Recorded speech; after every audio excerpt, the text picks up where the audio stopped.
mainit na balita ngayon tanghali. Militar, masinigpitan ang inspeksyon sa mga checkpoints sa Mindanao dahil umano sa posibleng pagtakas ng Maute terrorists.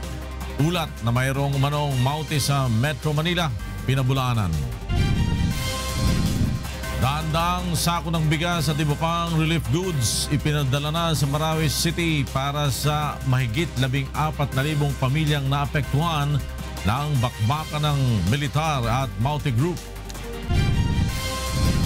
15 senador lumagda sa resolusyon na sumusuporta sa deklarasyon ni Pangulong Duterte ng martial law sa Mindanao.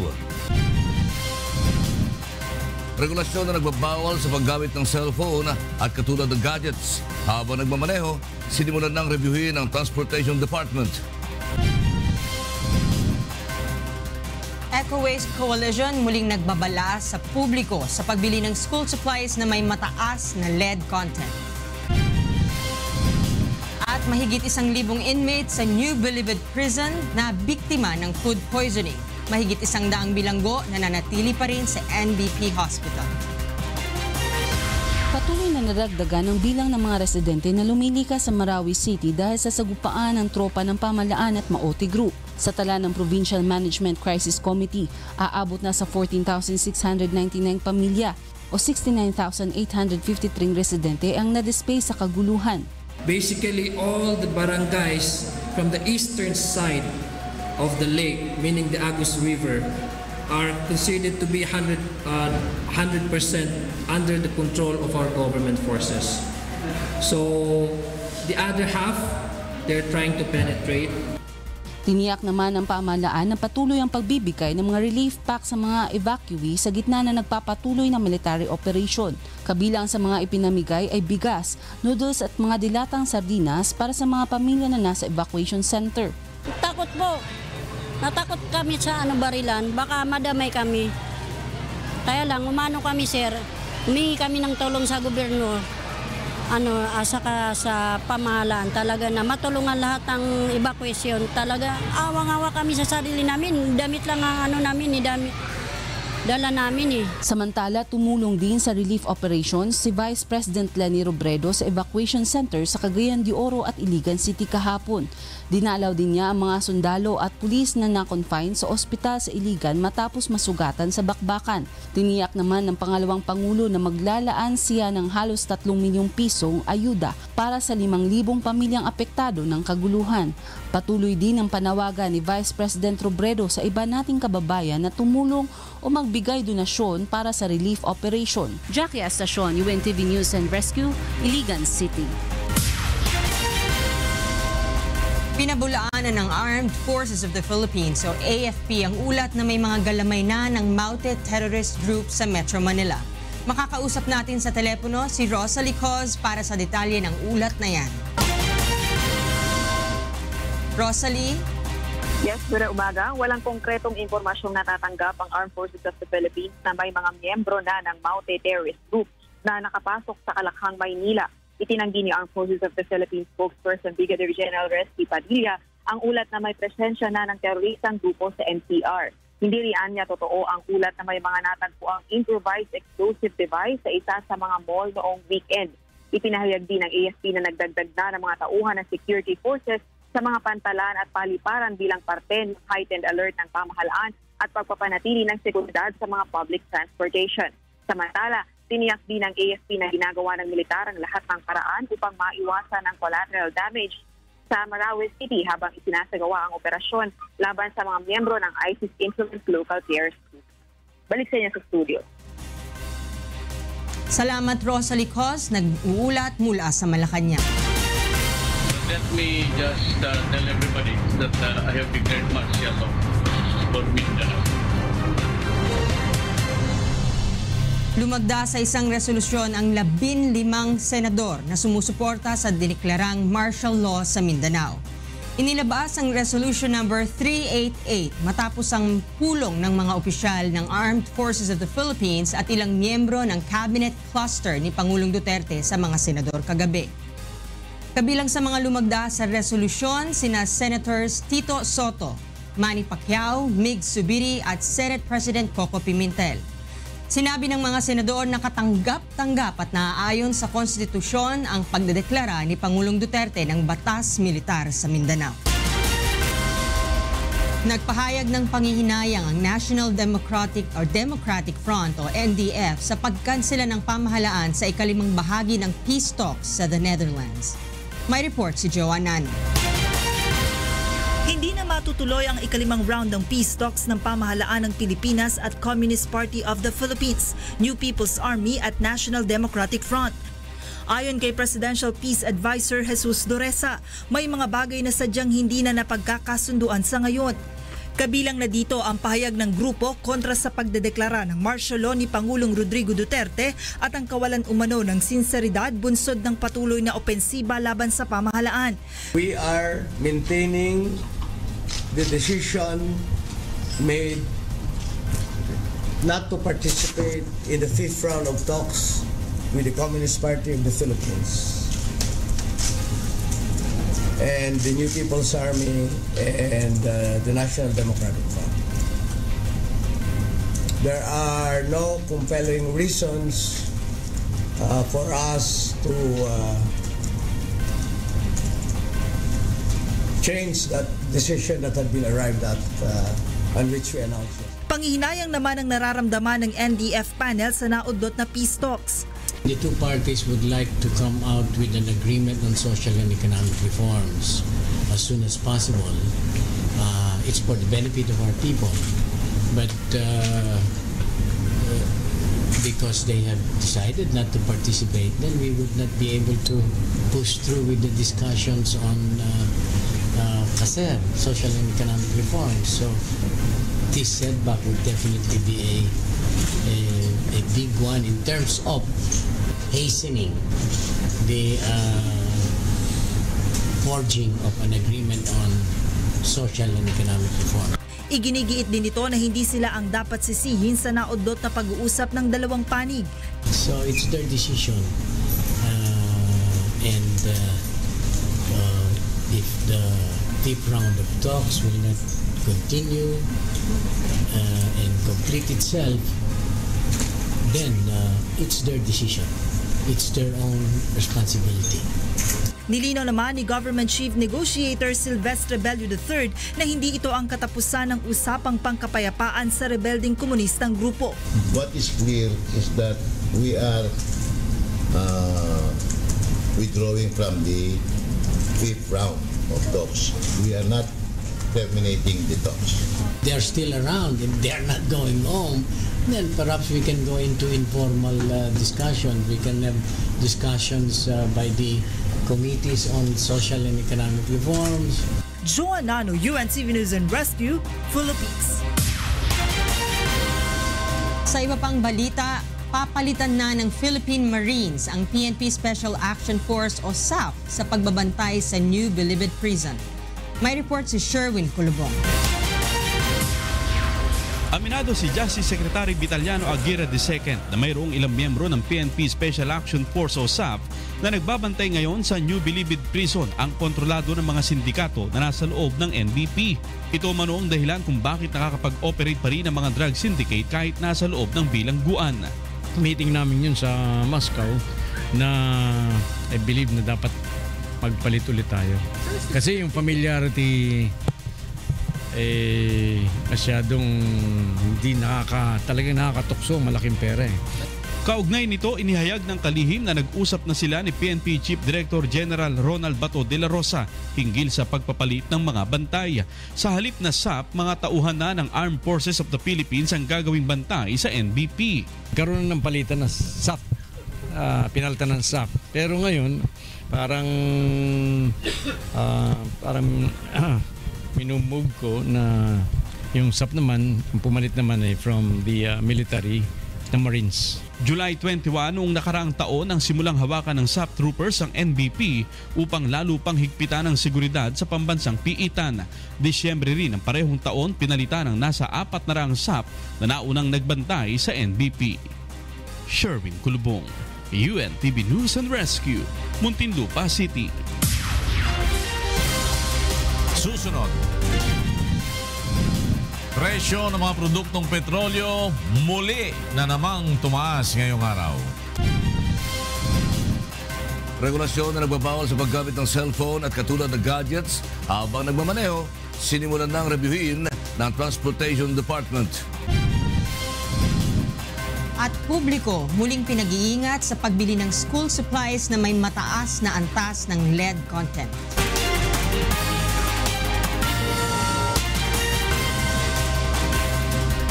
Tumaas na naman ang presyo ng mga produktong petrolyo ngayong araw. 75 sentimos ang itinaas ng halaga ng 1 litro ng diesel ng Petron, Shell at Sea Oil. 55 centavos naman ang increase sa bawat litro ng kanilang gasolina at 85 centavos naman sa kerosene. Samantala, nagpatupad rin ng kaparehong increase sa diesel at gasoline ang Jetty, Unioil, PTT, Eastern at Phoenix Petroleum. Kasalukuyan nagpupulong ang Department of Transportation at Technical Working Group na inatasan na muling pag-aralan ang mga regulasyon sa Anti-Distracted Driving Law. Nasa telepono si Joan Nano at magulat para sa balitang yan. Joan? Yes, Flor, muli kinatawag ngayong araw ng Department of Transportation ang ilang grupo ng mga motorista, road safety groups, kasama ang mga representatives mula sa Land Transportation Office, LTFRB, NMDA at ang PNP Highway Patrol Group upang muling pag-aralan ang implementing rules and regulations ng Anti-Distracted Driving Law. Kasama rin sa pagpupulong ngayon ang mga kinatawa ng ilang transport network companies, kabilang na nga dyan ang Uber at Grab. Ayon sa DOTR, isinasagawa nila ang review upang gawing mas malinaw at detalyado ang mga regulasyon sa pagpapatupad ng Anti-Distracted Driving Law. Kasama rin sa mga pag-uusapan ang planong paglilimita sa paglalagay ng tint sa mga sasakyan para mas madaling ma-monitor ng mga traffic law enforcer ang ginagawa ng isang driver. May 18 ang simula ng Transportation Department ang implementasyon ng bagong batas. Subalit dahil nga sa sari-saring questionable regulasyon na nagdulot ng kalituhan sa mga motorista, minabuti ng DOTR na pansamantala munang suspendihin ang pagpapatupad ng Anti-Distracted Driving Act. Sa ilalim ng naturang batas, mahigpit na ipinagbabawal ang paggamit ng cellphone o anumang gadget ng isang driver habang ito ay nagmamaneho. Isa nga sa mga regulasyon na kinukwestiyon ng ilang mga motorista ang pagpinto muna ng driver sa isang lugar bago makagamit ng cellphone para sa mga navigational application o kung talagang kinakailangan na mag-text o tumawag. Gayon din ang pag-aalis ng iba't ibang mga dekorasyon o abubot na nakalagay sa ibabaw ng dashboard. Gayong hindi naman umano nito naaapektuhan ang line of sight ng driver. Sa ngayon ay hindi pa matukoy ng Transportation Department kung kailan posibleng ibalik ang implementasyon ng Anti-Distracted Driving Law. Flor? Joan Nano, nagulat mula sa Quezon City.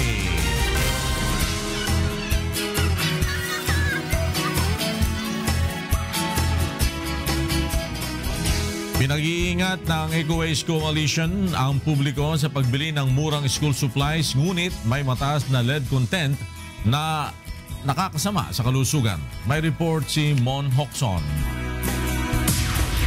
Pinaalalahanan ng Eco-Waste Coalition ang publiko na mag-ingat sa mga nabibiling school supplies na napag-alamang delikado sa kalusugan. Tulad na lamang ng makukulay na bag at nalagyan ng tubig na ito na natuklasan ng Eco-Waste Coalition na may mataas na lead content. Ang lead ay nasa mga makukulay na pintura na delikado kung mapapasok sa katawan ng tao. Ang payo ng Eco-Waste sa publiko, hindi sapat na makatipid lamang sa bibiling produkto. Kailangan matiyak din kung ito ba ay ligtas para sa mga bata. Katulad ng tumbler na ito, nagkakahalaga lamang ng 50 pesos. Ngunit nang suriin ng Eco-Waste, lumalabas na ang lead content niya ay nasa 40,500. Lagpas na doon sa standard na lead content na 90. Ayon sa Eco-Waste, napatunayan na nakakababa ng IQ at nakakaapekto sa emosyonal na aspeto ng isang bata kapag nakakapasok sa katawan ng lead. Nababakbak yung pintura. At eventually, pagka hinawakan ng bata yung kanyang inuminan, tapos humawak siya sa tinapay niya, pwede niyang ma-ingest yung pintura. At yun yung delikado kasi mag-a-accumulate siya dun sa katawan ng bata. Sa ilalim ng Chemical Control Order for Lead and Lead Compounds ng DENR, mahigpit na ipinagbabawal ang paggamit ng lead sa mga school supplies. Ipinagbawal rin ng DepEd batay sa Department Order 4 Series of 2017 ang paggamit ng pinturang may lead sa mga eskwelahan. Mon Hocson, UNTV News and Rescue, Quezon City. Gumagawa na ng paraan ang ilang pampublikong paaralan sa Davao City para maresolba ang kakulangan sa mga silid-aralan dahil sa tumaas na bilang ng mga estudyante ngayong pasukan. Narito ang report ni Marisol Montaño. Problema sa F. Bangoy National High School ang dumadaming bilang ng estudyante sa kanilang paaralan. Matapos ang kanilang ginawang early enrollment noong nakaraang linggo, umabot na ngayon sa mahigit kumulang 5,000 ang mga enrollees. Napahibalo na namo ang ginikanan nga guot kay ng eskwelahan. We cannot refuse enrollment. Kung mag-increase gyud, mag-ano gyud sila? Mag-antos gyud sila sa isa ka classroom having a population of 100 to 110 students in a class. Ganito din ang sitwasyon sa Davao City National High School, isa sa pinakamalaking publikong paaralan sa Davao City. Inaasahang tataas pa sa mahigit kumulang na 11,000 ang estudyante kumpara noong nakaraang taon na 10,000 lamang. Minamaximize namin ang class size ng aming mga klase para ma-accommodate ang mga estudyante. Ayon kay DepEd Region 11 spokesperson Dodong Atilio, kadalasang nakikitang problema tuwing pasukan ay ang pagtaas ng bilang ng mga estudyante kada taon kung kaya't kinukulang na rin sa mga pasilidad ang mga paaralan. Yes, there is still a need to erect more buildings because we're having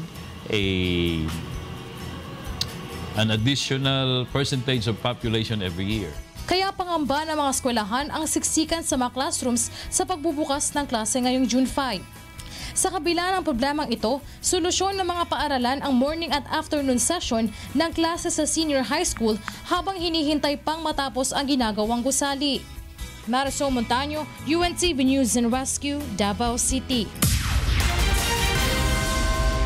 Iimbestigahan na ng Senado ang ginawang pag-okupa ng kadamay sa mga housing units sa Bulacan.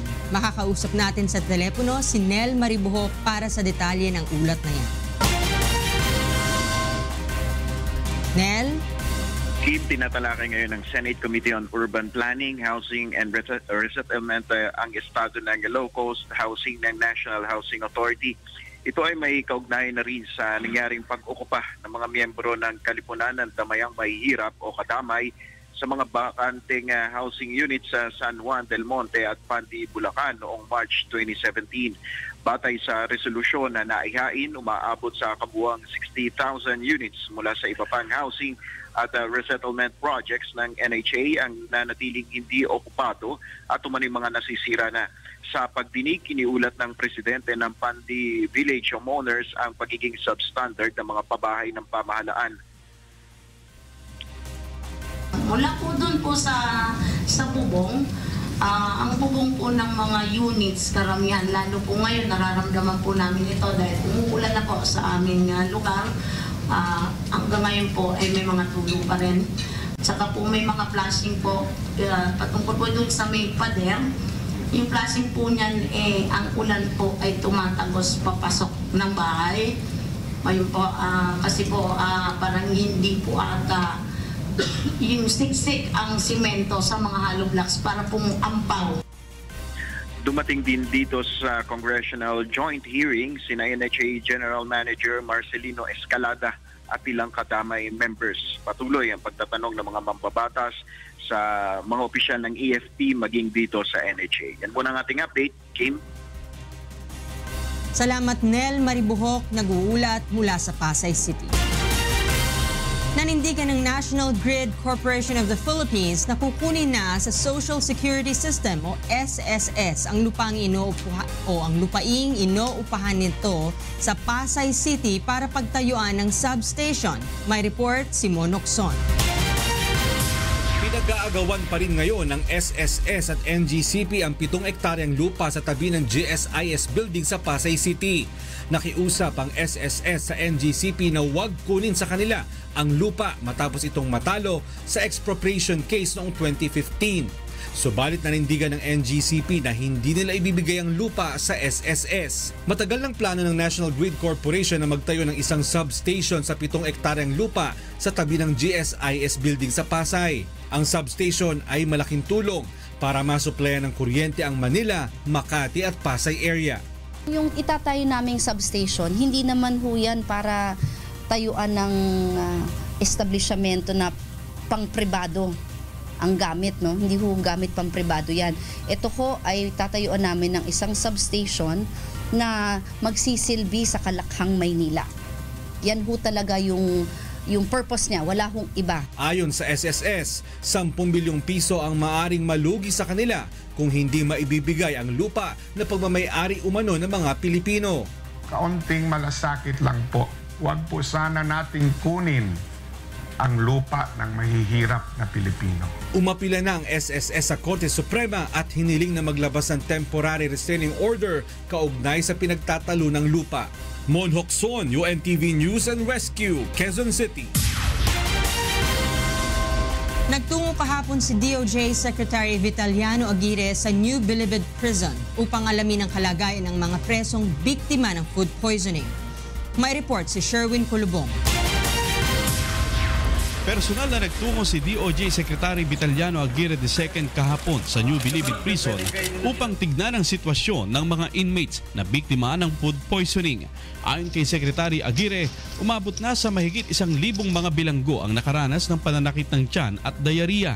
Nagsimula umano itong maranasan ng mga inmates noong Biyernes at dumami ng dumami hanggang kahapon. Wala naman tayong napipinpoint pa na talagang naging dahilan.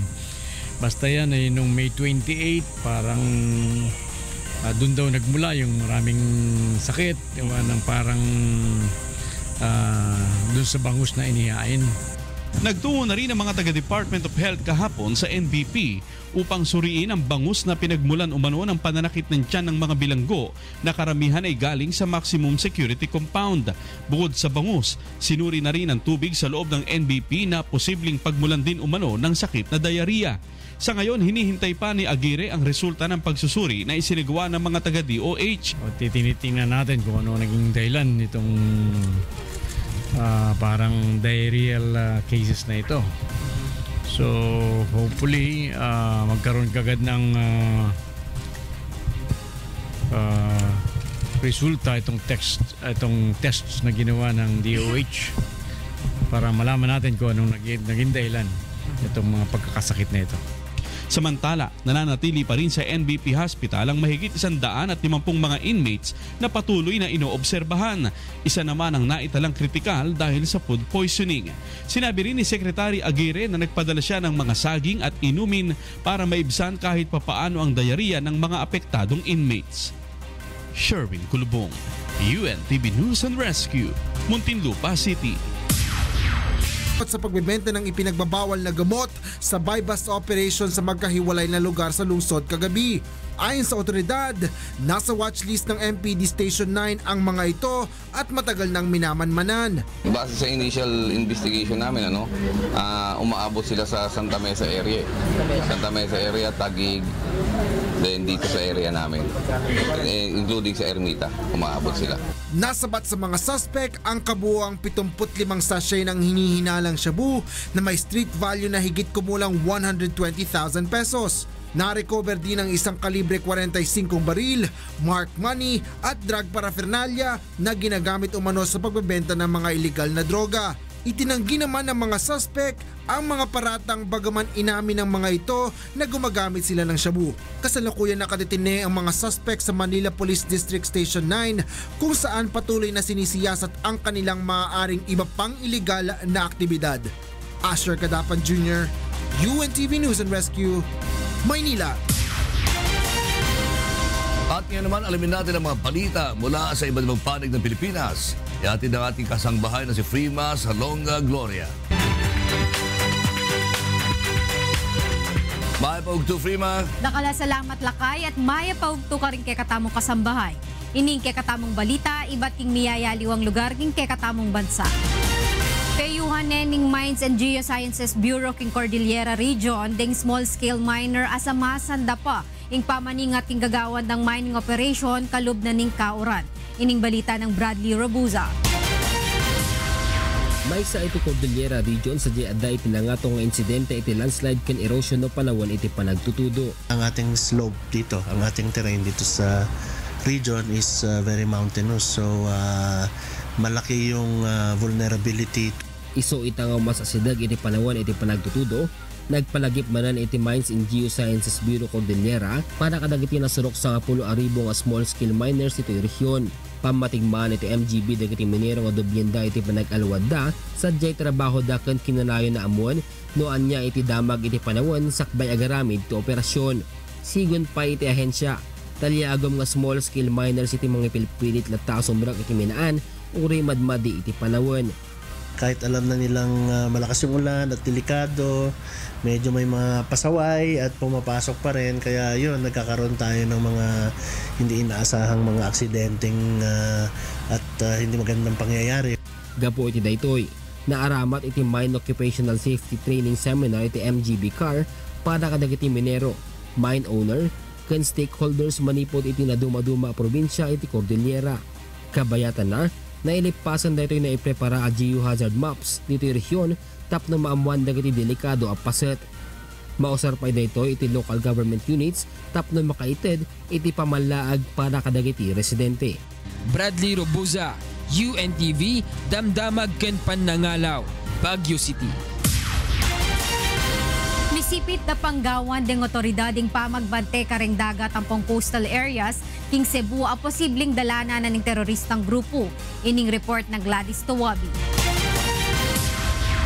Lain-lain nga security measures ang gipakita sa gipahigayon nga Port and Coastal Security Safe Conference gahapon sa Cebu City Police Office, Cebu Ports Authority, Coast Guard ug uban pang concerned agencies. Tumong niini nga masiguro nga di basta-basta nga makasulod ang mga teroristang grupo sa syudad, human ang nahitabo nga gubat karon sa Marawi City. Bali amo ang gidiscuss ganina kung giistoryahan ganina kung unsa tong mga gitawag nga soft spots sa atuang ports ug sa atong coastal areas nga pwede namo tabangan para mahimo siyang hard targets. Apil sa mga lakang sa paghugot sa seguridad mao ang pagbutang og K9 sa mga pantalan aron mabantayan ang mga but nga mga pasahero ug sakyanan. Plano sab nga pun-an pa ang CCTV cameras ug magbutang og X-ray machine nga gamiton sa pag-check sa mga dagko nga sakyanan ug ang pagtukod og composite team nga mutabang sa ipahigayon nga checkpoint. Suggested measures to siya, naatay ipatigayon nga next nga meeting para na sa konkreto na siguro nga implementation tungod sa dagan sa mga panghitabo karon urgent gid siya. Gipangayo sab sa mga otoridad ang kooperasyon ug konsiderasyon sa publiko aron masiguro nga walay makasulod nga teroristang grupo nga maghatag og kagubot sa syudad. Gladys Tawabi, UNTV Balita ug Rescue, Cebu. Positibo yung pamananggap dareng Zamboangueño king pamagpatupad king no ID no entry policy na ning balen. Ining balita ng Dante Amento. Ya principia ya del semana pasado el implementación de no ID no entry policía na ciudad de Zamboanga. Este parte del intensificación de seguridad contra con el terrorismo, siguiendo también del declaración ley marcial de presidente Rodrigo Duterte na entero Mindanao. Primero ya pedí el mga militar con el cooperación del público para que da bueno el di la entrada y salida na lugar. We advise them, particularly na on the next time na dadaan ulit sila, they should have with them their ID because we are recording these people, these persons na tumadaan without these authorized IDs. Ya queda positivo también el aceptación del mga residente con el ta implementan nuevo policía na ciudad. Mas que tiene un poco estorbo, pabor sila con el sistema por causa mas tasintisigun sila con el seguridad na di ila lugar. Maganda rin po talaga yung ginagawa nila sir para kung ano man po yun, hindi yung taong kahina-hinala na hindi taka dito po sir, ma-rescue agad nila sir kung ano po. Yun. Para secured, para walang problema ba, para wala tayo sa delikado. Alam mo na, sitwasyon ngayon. Mientras tanto, ya habla el Zamboanga City Police que ya abaja el incidente del magakrimen, particularmente ya el robbery y theft na ciudad desde cuando ya declara ley marcial. Dante Amento, UNE TV Noticias y Rescate, Ciudad de Zamboanga. At yan kay katamong balita, iba't yung miyayaliwang lugar kung kay katamong bansa. Mibalik kay Ken Lakay. Salamat Frima sa Longga Gloria. susunod. 13 patay sa car blast sa Baghdad. At sa ating serbisyong kasambahay, mga residente sa isang barangay sa Bulinaw, Pangasinan na paglingkuran ng libreng medical mission ng UNTV at Members Church of God International.